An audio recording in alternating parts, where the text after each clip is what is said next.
Ed Harris, without a doubt, makes a mark with every performance he gives on screen. He's done plenty of stage work as well.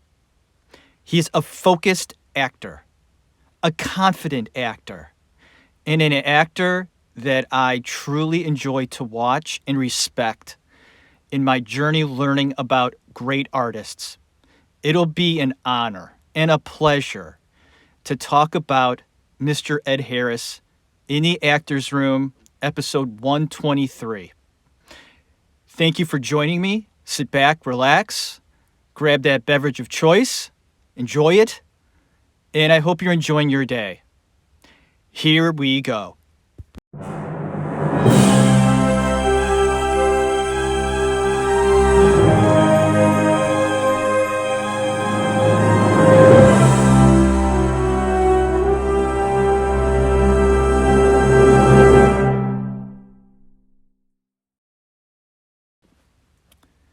There are very few actors, artists, directors, actors that I hold in a very special place in my heart, or performers that I sort of have a strange connection with, or just a certain feeling about.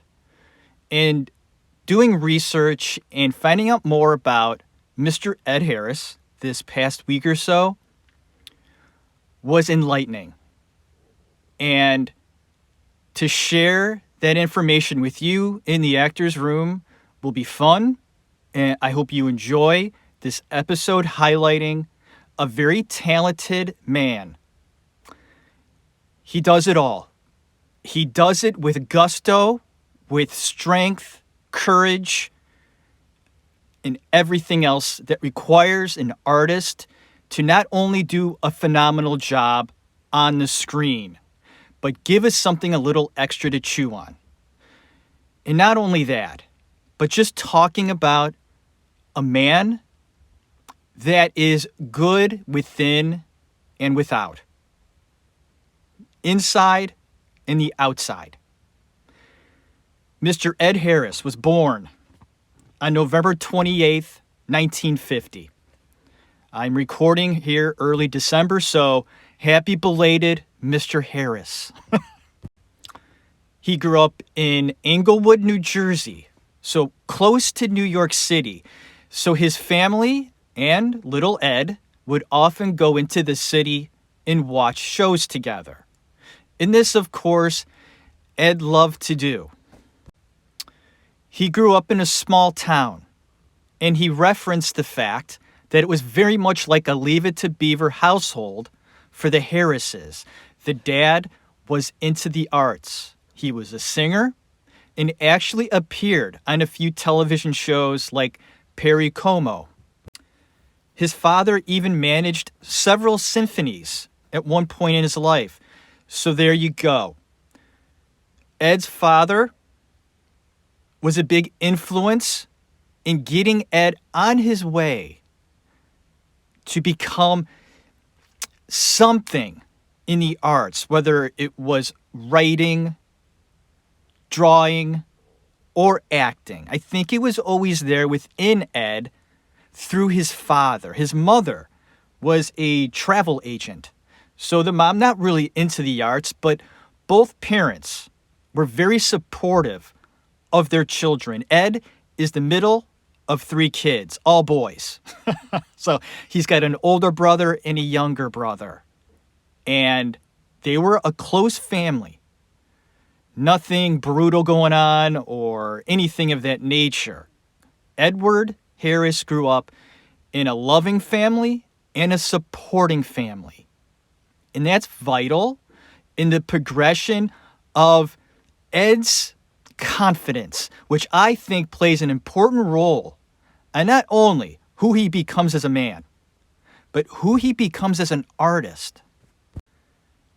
Edward did well in school. He was very popular. He loved to play sports. He played football and baseball. He was captain of the football team. That was Ed Harris. He was the star running back.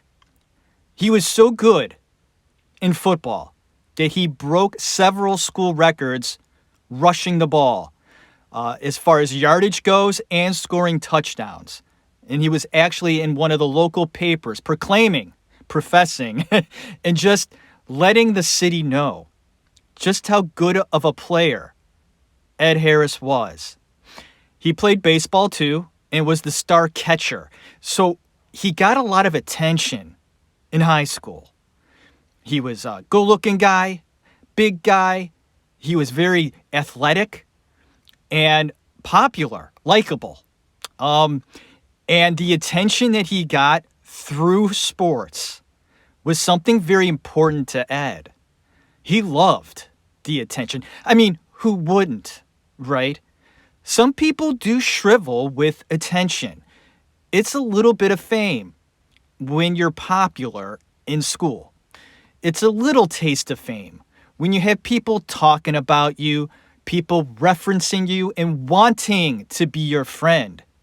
No matter the circumstance, being popular or extremely popular will do something to your ego. And Ed's ego was stroked when he was in high school, and he wanted that feeling to continue on to college. And he went to and decided to go to Columbia University, so close to home, and he would be a running back in this school, continuing on his sports skills. Now, this is what happened.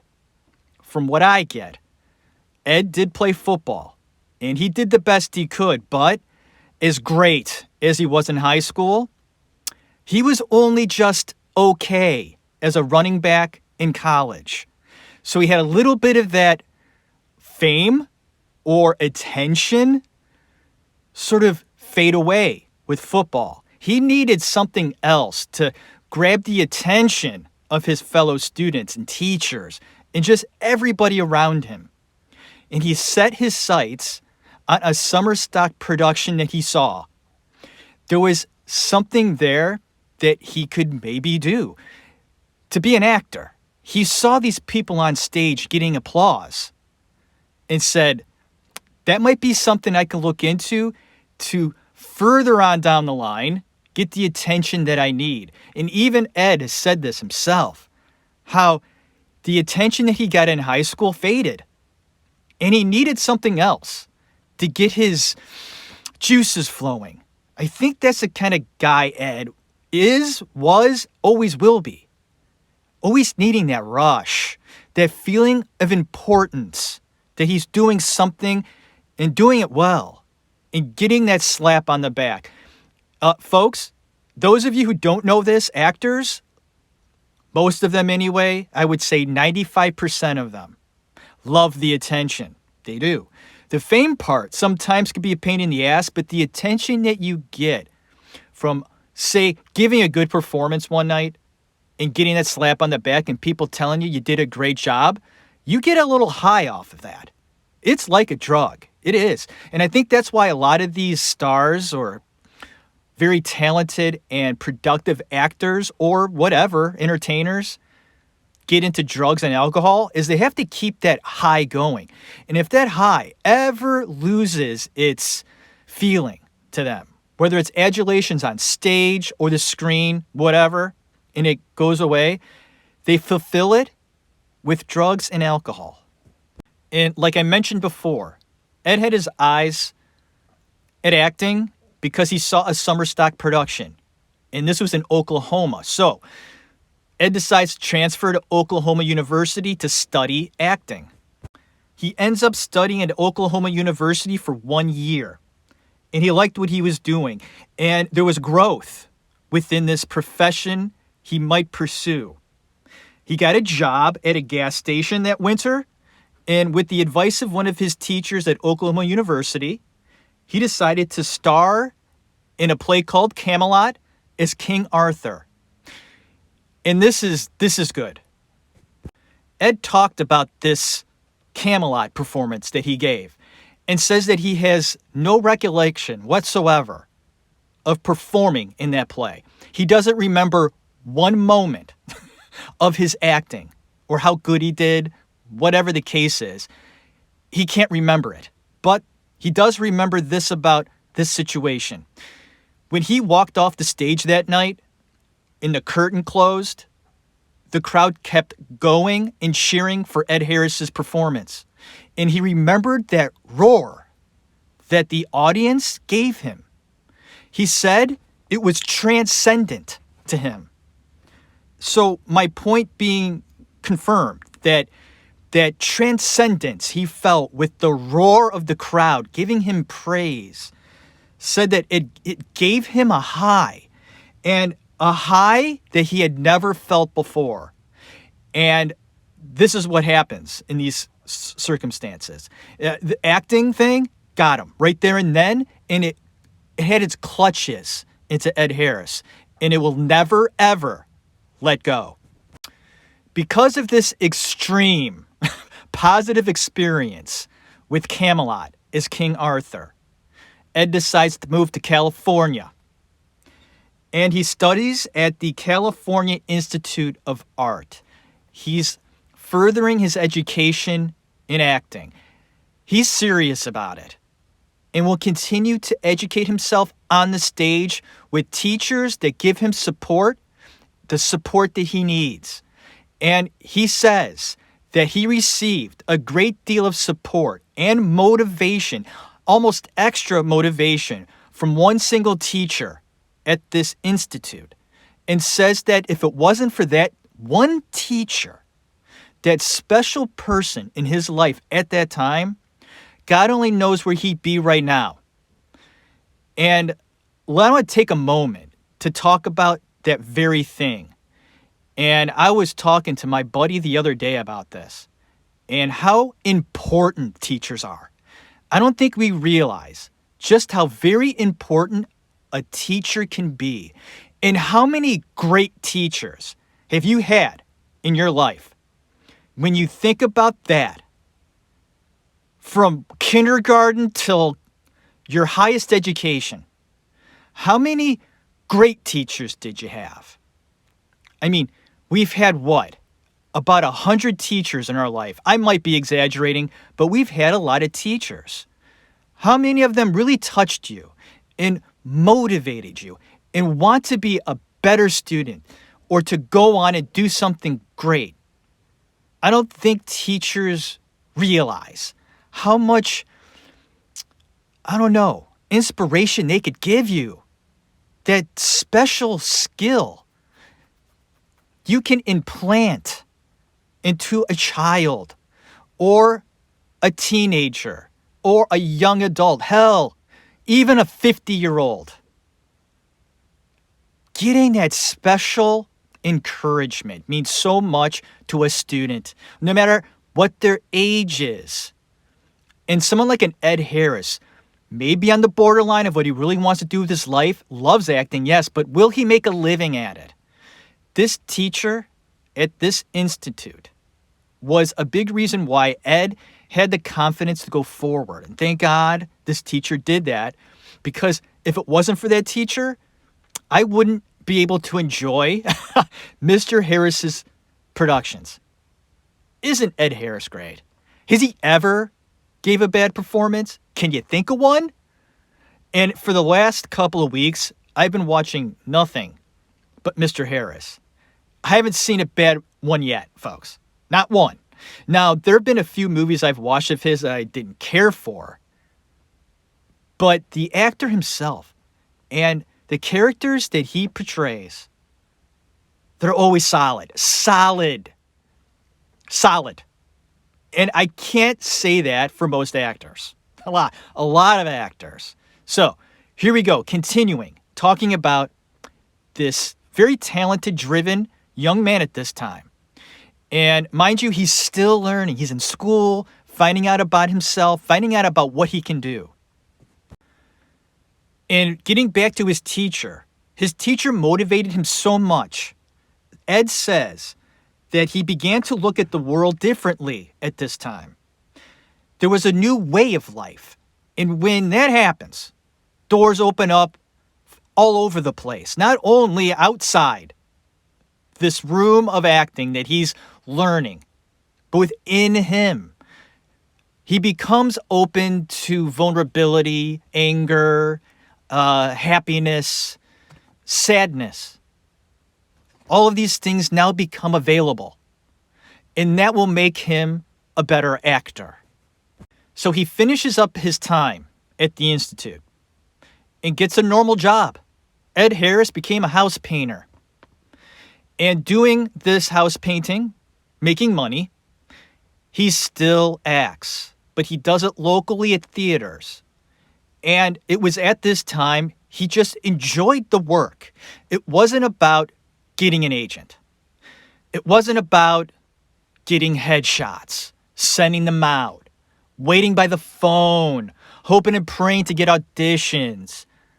Ed says that this part of his life was vital and important because it was all about the work. It was just to do it, to get a role, no matter what it was, and to do the very best he could with no outside disturbances. It was just about acting. That was it. He painted houses, and then he acted, and then he slept. Sometimes he ate, but mostly he lived, breathed, and loved acting. Folks, these are true artists. Ed Harris, he's a true, honest-to-God, unbelievably great artist. This time in his life was simple, pure, and real. Ed struggled at auditions. He shook, he shaked, and he was very nervous. He says that all of my pores opened up all at once, and I sweated like a son of a bitch. So their auditions could just, they send you to levels of, first off, you're thinking, I'm not going to get this. And if I do, what the hell am I going to do with this? Being studied that way, it's kind of like a job interview, but you're really, I get it, Ed, I do. And it's part of the business, though. And it's just something you have to get used to. It took Ed 12 months to get his first television role. And Ed was so relieved that he got his first role. He cried in his car all the way home after the audition and finding out he got it. Cried. Ed Harris, so full of emotion, cried his eyes out in his car all the way home. I don't know why that touches me a little bit. It meant something to Ed. It meant a lot to Ed to get that very first big role, television role. And obviously, it meant something to him after all the hard work that he did in school and just living and breathing the art form. You got to have a payoff. And this was his payoff. Sort of having the door open for him a little bit and see if he could stay in the room. The TV show was called Gibbsville with John Savage, his co-star. And Harris did a lot of TV in the beginning of his career, sprinkling in some appearances in films, such as The Amazing Howard Hughes, The Aliens Are Coming, Borderline, Night Riders, and Creepshow. Remember Creepshow? I do. Ed Harris is in it. He's in the beginning, and he's doing a weird dance. I don't think Ed Harris can dance very well, and it's in full display in Creepshow. It's a funny little jig that Ed shows us. Awkward, but you know what? That's Ed Harris. Then comes his big break, and we all know what that is. The Right Stuff, the astronaut movie, great film, right? And he plays a young John Glenn. Does a phenomenal job. It's just a solid film. And I guess Ed auditioned, did a shitty job. What a big surprise. Demanded a second audition. And after said audition, got the role. Determination, folks. Brad Pitt did the same thing. Brad Pitt auditioned, did a shitty job in A River Runs Through It, and demanded a second audition. Ed Harris, same thing. Determination and almost I'm going to get this role. Okay? Telling the casting director, I'm telling you, I'm going to get this. You don't think I did a good job? I'm going to do a better job, and I'm demanding that you give me a second chance. Places in the Heart was the next big one that Ed did, 1984, I believe, starring Sally Field, Mr. John Malkovich, who did a phenomenal job.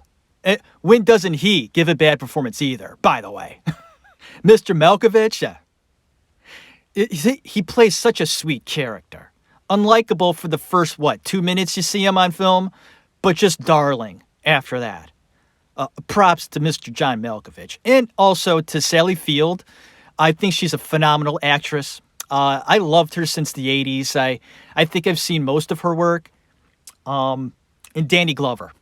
Well done. And heart-wrenching film, it's just a well-done film. Ed plays a man that cheats on his wife, sort of a lost soul in love, and gets the respect of his wife back near the end of the movie.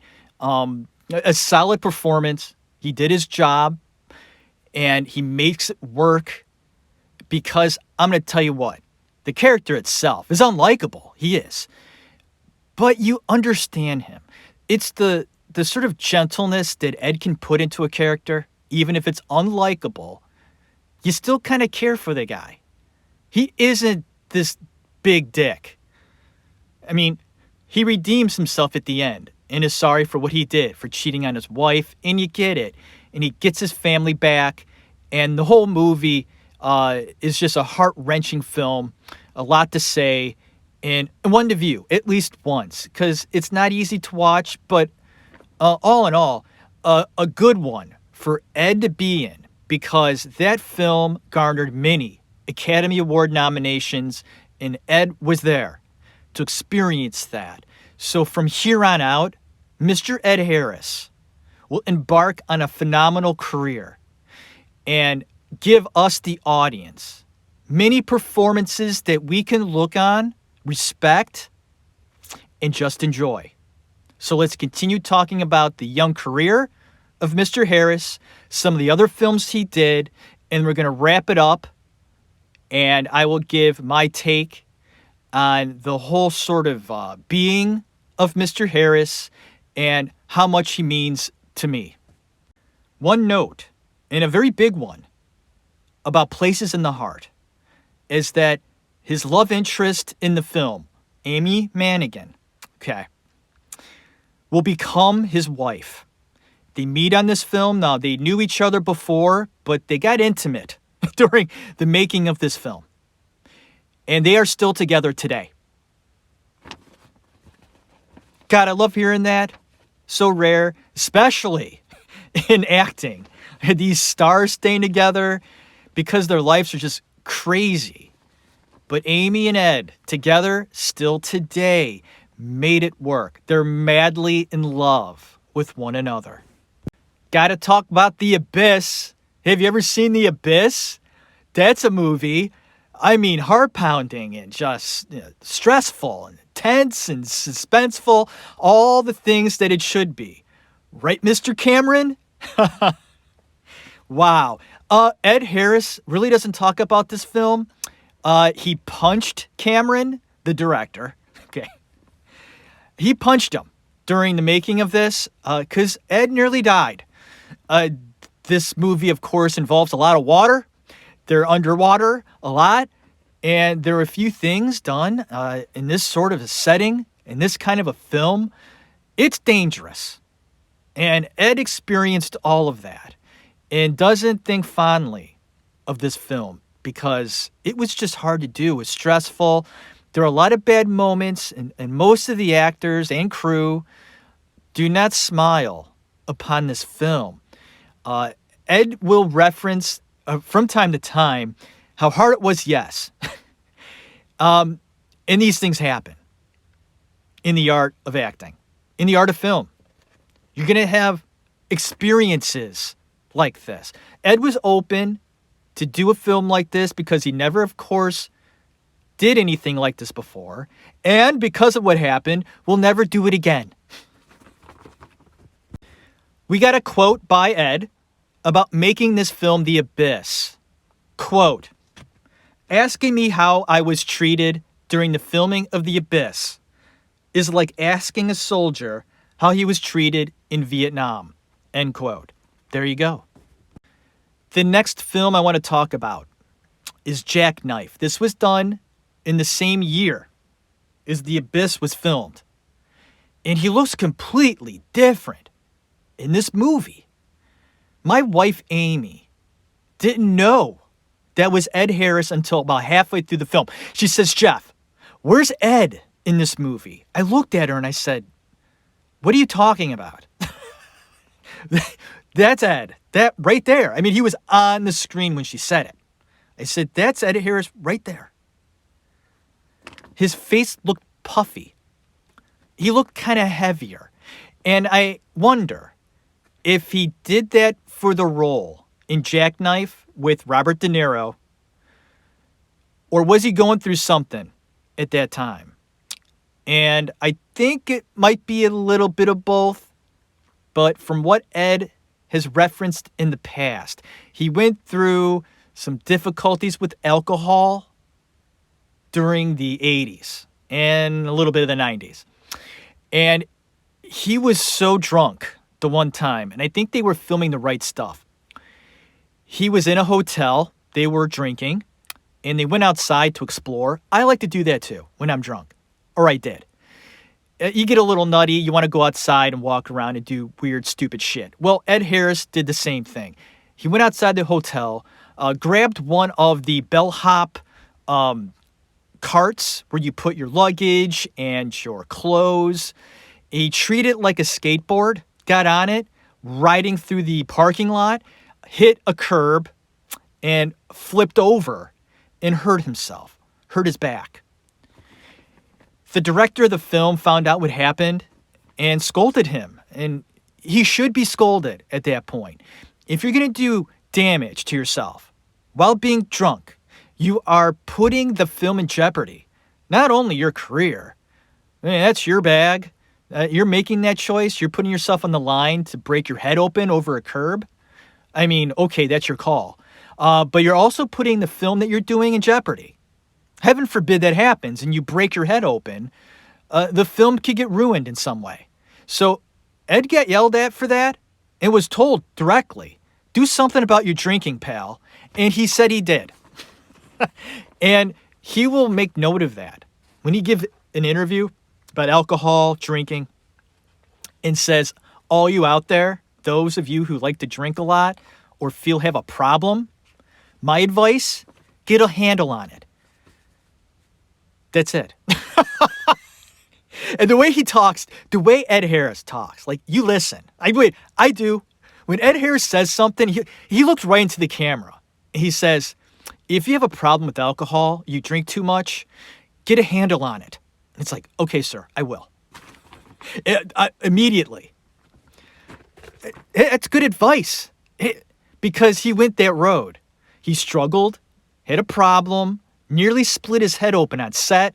Not on set, but during the filming of a project. Okay? Because he drank too much and was being a moron. So that could jeopardize your livelihood. Is it really worth it? No. And Ed realized that and went, oh shit. And he handled it. But Jackknife, that's what we're talking about. Jackknife. Underrated. Fantastic performance by Mr. Harris. Garnered him a Golden Globe nomination for Best Supporting Actor. He should have been nominated for an Oscar. That's so good. I enjoyed the film. And De Niro, of course. You know, he's good. He's pretty good. But Ed Harris, he's going through whatever it is that he's going through. Okay. He put something in his head, and it's stuck in there. It looked like he gained weight. He just looked out of it. Just out of it. Well done. Noteworthy performance by Ed Harris, Jackknife, 1989. Check it out. He also did another little film called State of Grace, starring Sean Penn and also Gary Oldman. I talk about this film often because I highlighted Gary Oldman, I highlighted Sean Penn, okay? And State of Grace comes up when you simply talk about amazing performances. The movie, it's okay. It's fine. It's the performances that keep me coming back to watch it again. Robin Wright Penn, she's in it too. Ed Harris, okay, he's in the mix, and he does a great job. He plays an Irish mafia kingpin. And you could tell that that character really didn't have a handle on being like the boss, but he did the best he could. A really hard character to nail. But guess what? If anybody can do it, Mr. Ed Harris can, and he did in State of Grace. A gem of a film, one that you haven't seen yet, fucking shame on you. I swear sometimes, I apologize. But I swear when I really want to get my point out there. I hope that sunk in for those of you who've never seen State of Grace. It's hard to find. So, but you seek it out. You seek it out. You find out where it is. You buy it. You rent it. You get it. Don't steal. Okay? I'm not advocating being a thief. But get your hands. Handle it. State of Grace. In this one, Glengarry Glen Ross. Another clinic in acting performances. Every acting student or acting hopeful should watch. It should be a guaranteed viewing option. Not an option. I take that back. It's not an option. It's required. That's the word I was looking for. Okay. It's a requirement to watch what is a play come onto the screen and done the way it should. Okay. They even added Alec Baldwin's character to the mix. Okay. Always be closing. ABCs. You got Jack Lemmon, Kevin Spacey, Ed Harris. Thank you. You have Alec Baldwin. Did I say Jack Lemmon? I'll say his name again if I didn't. Okay. Al Pacino. Alan Alda. Listen. That's an all-star cast right off the bat. And they come together in this world of sales. They're selling real estate. And they're all under pressure. Okay. Except for maybe Al Pacino's character. Ed Harris gives Alan Alda a rough time. The way he treats him, harsh. And another thing I want to mention about Mr. Harris, that guy can smoke a cigarette. There are some people, for me, that just smoke a cigarette beautifully. I don't know what that means exactly, or how I can say it to you and it not be stupid, but there are some, okay, Brad Pitt's another one, they just can smoke a cigarette. And Ed Harris, man, I'll tell you what, the way he handles a cigarette, he takes it, and the way it exits his mouth, the smoke, I mean, it's just beautiful. And I don't know, it's weird things like that. I don't know what that is, okay? Gabriel Byrne, another fine actor. They can smoke a cigarette. Gabriel Byrne. Okay. I know. It's weird. But Ed Harris can chew up the scenery. He can chew up the atmosphere. He becomes the central part of that footage, that scene, the screenshot. Him and Alda sitting down, eating donuts and smoking cigarettes and drinking coffee, talking about their shitty life and how they're going to make it better. And Ed Harris is just controlling that whole scene. And he's sucking on that cigarette. He's drinking that coffee. He's buying the donuts and trying to convince Alan Alda to rob the office. Okay? And then at the end, when has that scene with Pacino, Ed Harris is leaving the office. Okay, you got to see it. It's just the whole movie is just orgasm worthy. Can you hear it in my voice how much I like this film? Glenn Gary, Glenn Ross, written by David Mamet. He went to the neighborhood playhouse. He tried to be an actor first, David Mamet, and realized he was a better writer. Oh, and not many writers are better than Mr. David Mamet in contemporary theater. It has been transferred over to film. Here's a couple little notes about Ed Harris talking about acting. He remarks that listening is vital in giving a truthful performance. Listening. It sounds easy. Just listen. Okay. Listen to your partner. It's sort of like reading. When you sit down to read something, like you did in school, and they tell you to read chapters 8 and 9 in your social studies book, and you go, oh, I don't want to learn about the tropical rainforest today. And you're reading it. And you've read 2 paragraphs and you haven't digested any of it. So you read it again. And you read it again. And all you get is blah, blah, blah, blah, blah. You can read, but not digest. And the same could be said for an actor going on stage, looking at the person next to you, delivering their lines, and actually listening. Instead of waiting to say your line. There's a big difference, and it's the great actors that actually listen to what the other person is saying. And if you're working with good people, good actors, they're actually meaning what they say. And not just saying the line. That's another thing.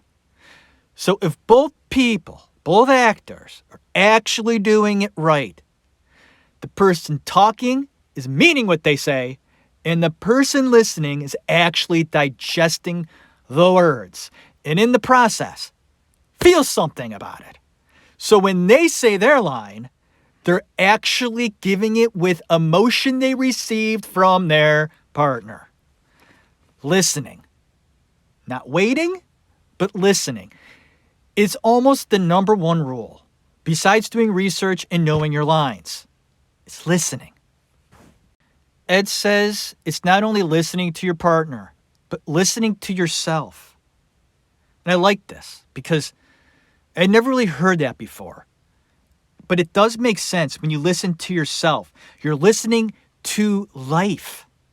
You're listening to your soul. And what you really want. This will take you out of your head, Edward says. I called him Edward just then.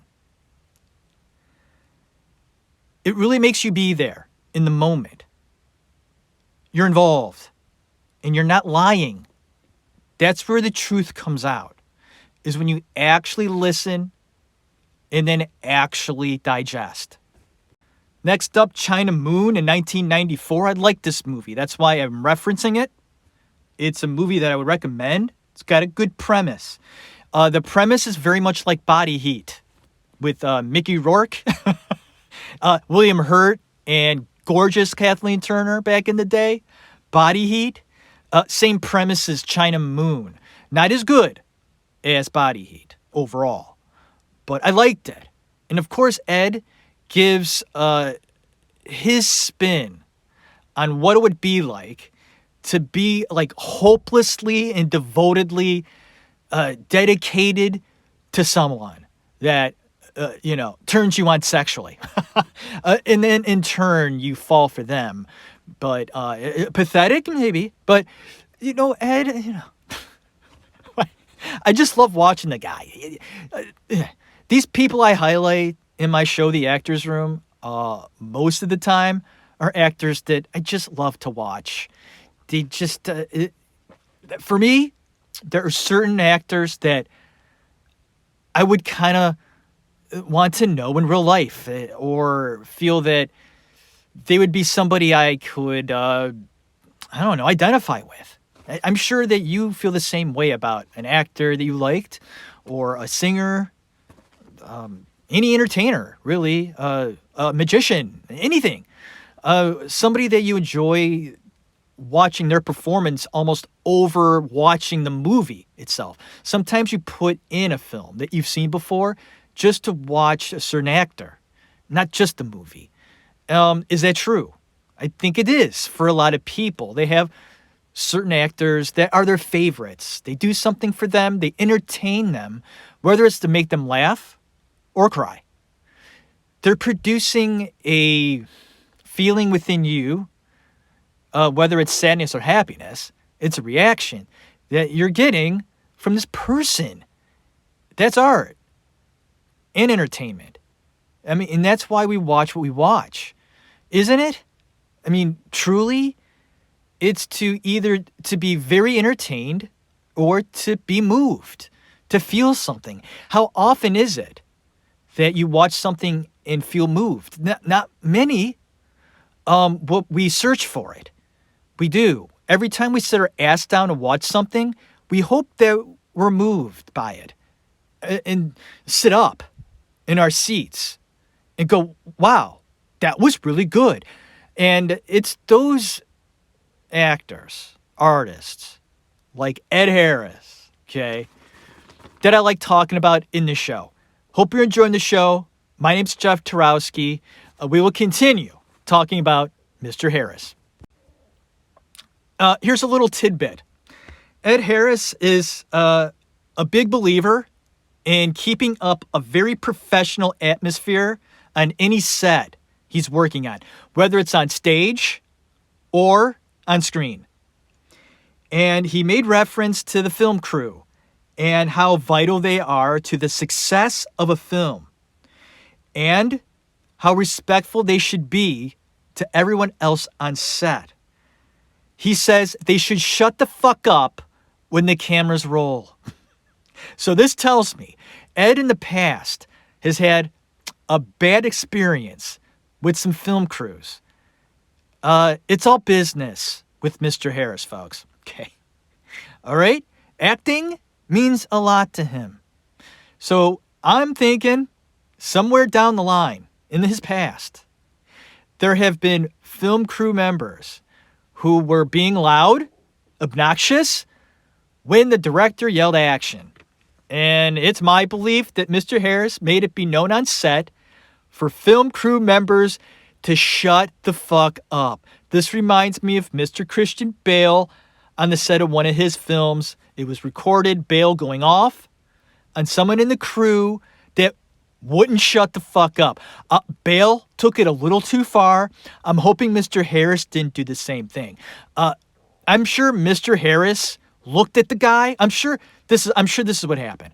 I'm sure Mr. Harris was in the middle of filming something or just started, heard a disruption off set, stopped, calmly walked over to whoever was being a dick and said, "Excuse me, sir or ma'am, shut the fuck up. We're doing work here." And I'm sure that's the furthest it went. Because after that film crew member, I'm pretty sure, shut the fuck up. Ed does theater often and does it when he feels he needs to. For example, he met Sam Shepard on The Right Stuff, and Sam Shepard, of course, is a very good writer. He's a brilliant writer and writes a lot of plays. And Ed performed for one of Sam Shepard's new plays and was honored to do it. Oh yes, oh boy, Apollo 13. Ed Harris enters the NASA office once again. He does it all. He puts on the research hat and dives into NASA terminology. He gets into it. All in, baby. This one, for me and my brother, we talked about it. We consider it one of the greatest, best supporting roles ever in the history of film. Hard to deny. He is that guy in the control tower, folks. He's bringing them home. We're bringing those astronauts home, damn it. and it's all business. He gets him home. One of those performances,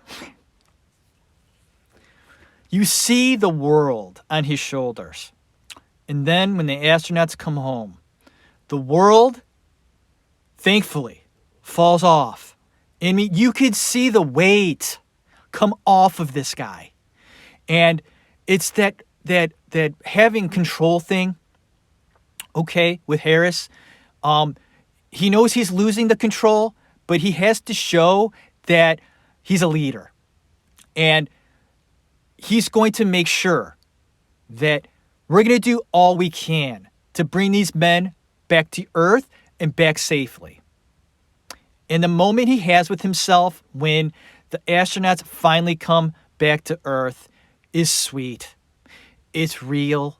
That's Ed Harris feeling it at that moment. The happiness, the joy, the relief, everything. It's just oh man, wow. Thank you, Mr. Ed Harris, for that performance. And of course, nominated for an Oscar. Didn't get it. I say, what? He's been nominated for 4 Oscars, doesn't have one. He better get one before, he stops acting. Which he won't until he dies, by the way. But he better get one before he dies. He will. I'm saying right now, right here, right now, he will. He will. Ed Harris, I think within the next 5 years, will finally have his Oscar. It'll happen. If it's not 5, it'll be 10 or 15. Or 20. I don't know. Next up, Truman Show. He plays a godly figure. He got the role a few days before they shot. This is unbelievable to me that Ed Harris gets this role just a few days before they start shooting, which means he didn't have any time whatsoever to do research. And he says it was a blessing. He says that if it took him an insurmountable amount of time to get into this character, he would have fucked it up. Ed, I disagree. I don't think he would have. He thinks he would have. I don't. But he felt that just jumping into that character helped him sort of make it work.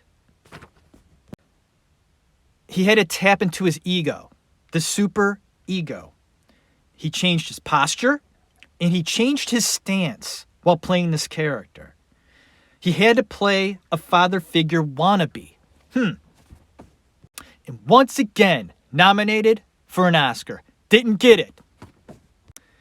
Now, there are a couple films that Mr. Ed Harris will do next that mean a great deal to him because not only will he, of course, star in these films, but he will write them, he will direct them, and produce them. First off, I don't think anybody realizes how hard it is to not only act in a movie or star in one, but to direct it, write it, all that stuff. Cast it. That is just, you are doing pretty much everything. And that's what he did with Pollock.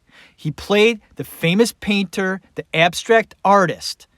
He wanted to do it because he found Pollock to be so fascinating, ruined, full of pain. What else? The fact that he was an alcoholic and how Ed could relate to that. The whole bag with Pollock.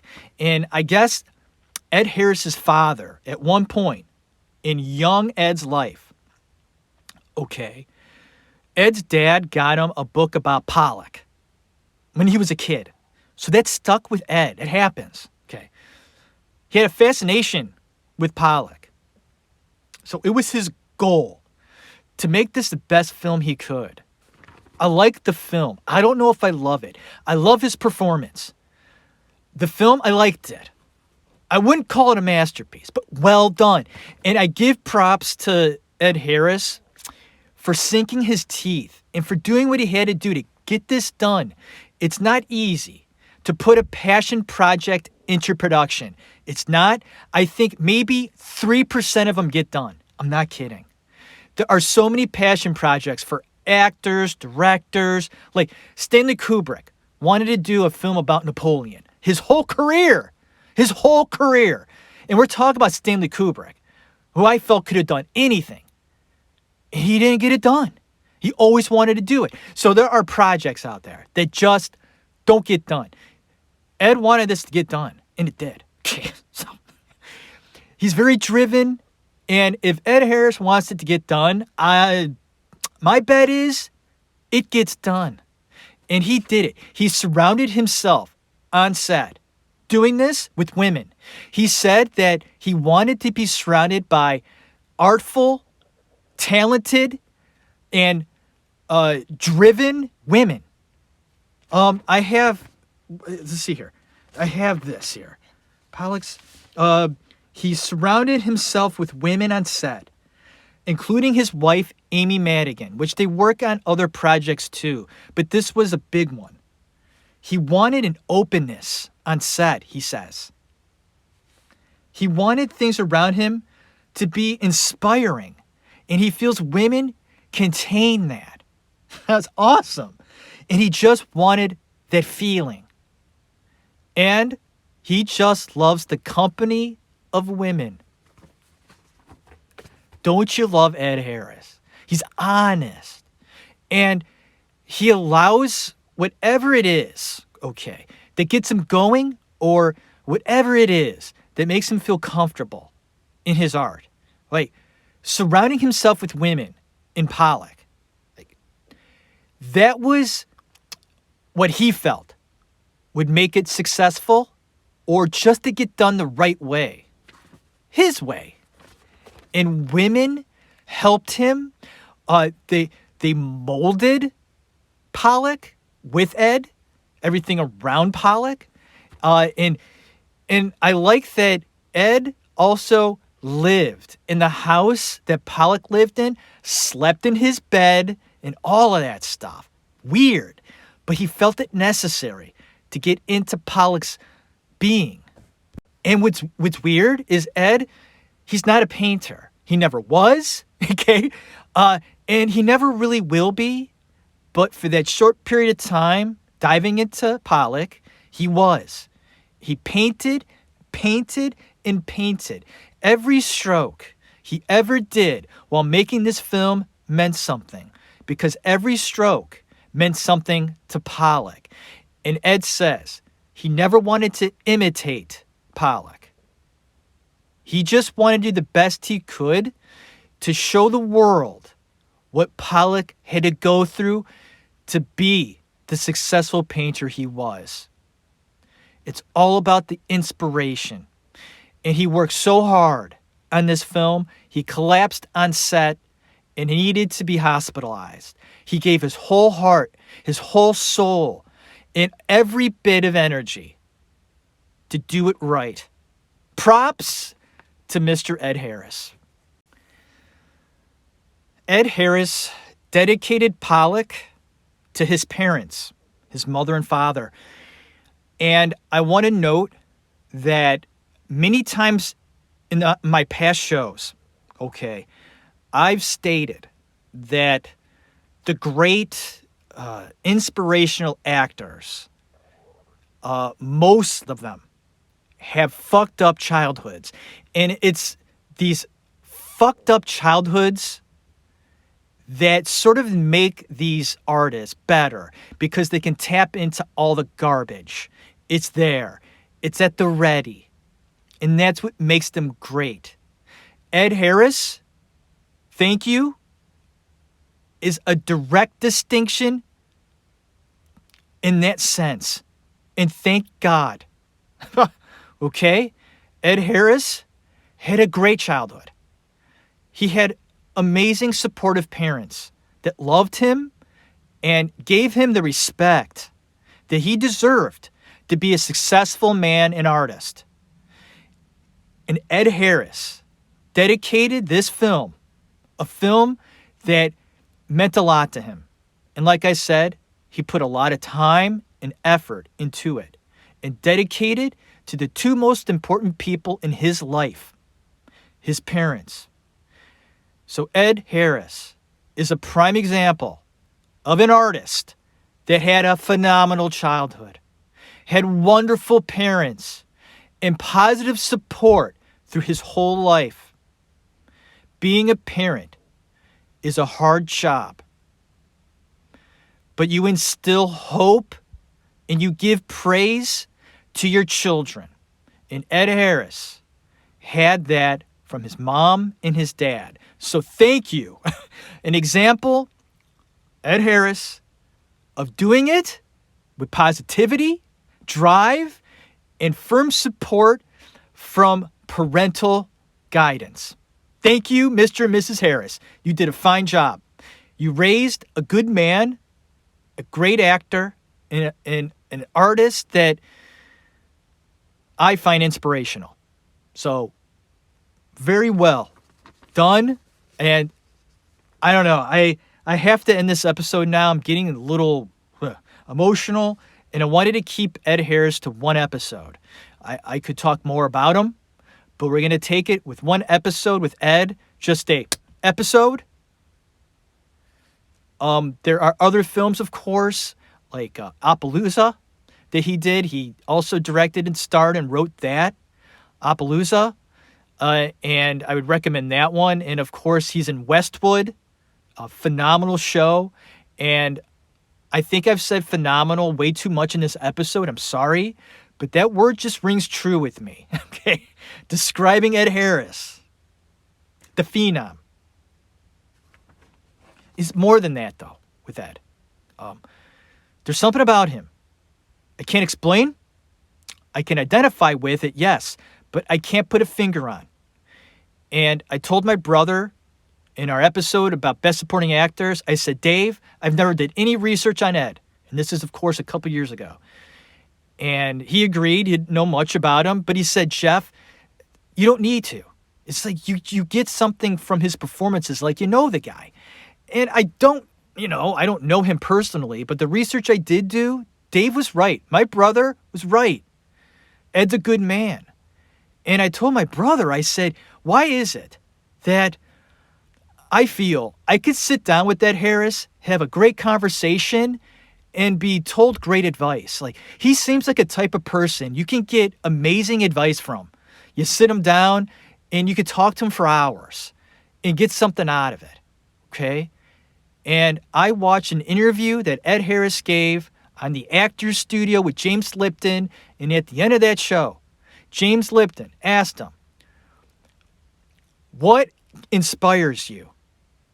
And Ed Harris said he put his hand up against his nose like he did at the end of Apollo 13 when the astronauts came home.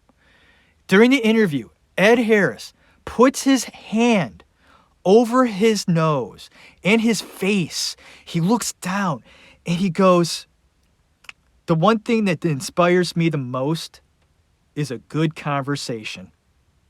Folks, I can't make this shit up. Thank you for listening to the Actors Room. My name is Jeff Tarowski. We highlighted the very talented and actor and man that has a special place in not only my art heart, but my heart. It was fun talking about him. I hope you learned something and maybe have a little bit more respect, maybe, or you just already had high respect for Ed Harris. I love him, and I hope someday I will have the pleasure to meet him. I would be like, blah, blah, blah, blah. I'm doing it. My name's Jeff. And I'm sure he'd be like, I'm sorry, Jeff, it's okay. I'm a human being. Get off the floor. I know. Yes. When I have like this thing with certain artists, I just like, wow, they do such great things. And I wouldn't know what to say. I'd say hi. And the rest, I don't know what I'd say. I probably wouldn't remember what I said. So thank you. It was about an hour. Perfect. I hope you enjoyed the rest of your day. And thank you for listening to me talk about Ed. Please stay tuned for more episodes of The Actors Room. I try to do the best I can to get the episodes out there. It's not easy. I've been really busy. I just have been. A lot going on. Family. It's the holidays now. I'm just busy. And I want to give the right research and give a good show. I feel that's more important than rushing a show to give out every week. And you just get a half-assed effort on, whatever actor or film I do. I'd rather give a good show every month, okay, than give a shitty one every week. So there you go. Hope all is well out there. And those of you in the middle of your holiday, it's okay. We'll get through it. The stress. What are we going to give to mom and dad for Christmas? What are we going to give the sis? What are we going to give the kids? Good God in heaven. Can we get through the holidays? And we will. It goes so fast. I can't. It's like a speed locomotive train. Vroom! What happened in November, by the way? Did we have November? What happened? Anyway, my whole take on this, stay sane, stay safe, be healthy, watch film, watch your shows, enjoy your family, play a board game while you watch a movie. Watch an Ed Harris movie tonight. Do yourself a favor. You won't regret it. He's one of the great ones. Okay. Ed Harris cares about every project he does. And they may not all be perfect. Okay? You can't all be Daniel Day-Lewis. Okay? Daniel Day did like 20 films. And he's considered one of the greatest actors ever. That's rare. But an Ed Harris is an actor that you can sit down and watch full well knowing he is giving his all. And those are the ones you got to respect. So, hang in there. Thanks for listening. God bless you. Have a good one.